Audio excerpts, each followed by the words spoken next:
ముఖ్యంగా భక్తి ఛానల్‌లో గూడా ఏంటంటే, దినఫలాలు గాని, రాశి ఫలాలు గాని చాలా చక్కగా ప్రతి ఒక్కటి మేము చూస్తూనే ఉంటాము. పుణ్యక్షేత్రాలకు సంబంధించినవి గాని, ఇవి గాని, రాశి ఫలాలు గాని, మనకి ఏమేమి జరుగుతున్నాయో ముందు తెలుసుకోవడానికి కూడా చాలా ఉపయోగపడుతున్నాయి.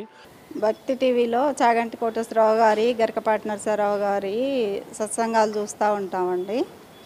వారిలో నుండి నేను నేర్చుకున్నది ఏంటంటే, సేవ చేయాలి, నలుగురితో బాగుండాలి అనే ప్రవచనాన్ని విన్నాను. అది విన్న దగ్గర నుండి నాకు ఎవరన్నా ఏదన్నా కావాలి అని వచ్చినప్పుడు కాదనకుండా ఇవ్వగలుగుతాను. భక్తి ఛానల్లో జరుగుతున్నటువంటి చర్చలు చాలా ఆసక్తికరంగా ఉంటాయి.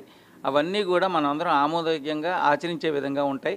కాబట్టి భక్తి ఛానల్ వారికి ఇటువంటి ప్రోగ్రామ్స్ రిలే చేస్తున్నందుకు చాలా ధన్యవాదాలు.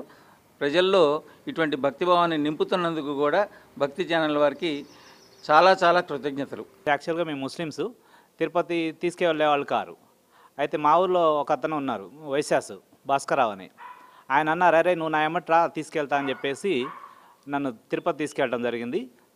ఆ తిరుపతి పోయి వచ్చిన కాడి నుంచి నాకు చాలా మంచిగా అనిపించింది. ఆ తర్వాత నేను 3-4 సార్లు తిరుపతి వెళ్ళి వచ్చాను. చాలా మంచి అనుభూతి కలిగింది నాకు అప్పటి నుంచి.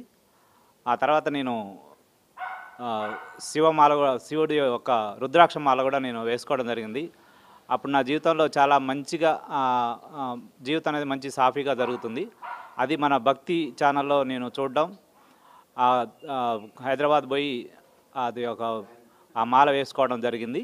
మంచి కార్యక్రమాలు, ఇంకా మంచి మంచి ప్రోగ్రాంలు, అలాగే చాగంటి కోటేశ్వరరావు గారి ప్రవచనాలు, ఇలాంటివన్నీ విని నా జీవితంలో నేను కూడా చాలా మార్చుకున్నానండి. నాకు ఈ కొద్దిపాటి జ్ఞానం కలిగిందంటే అలాంటి పెద్దవారి ప్రవచనాలు వినడం ద్వారానే. ఇలాంటి మంచి మంచి కార్యక్రమాలని ప్రసారం చేస్తున్న భక్తి టీవీ వాళ్ళకి ధన్యవాదాలు. మనం చిన్నతనం నుంచే భక్తి అనేటువంటి పదం ఏర్పాటు చేసినామంటే వారు నిత్యం సత్యమే పలికేటువంటి అవకాశం ఉంటుంది.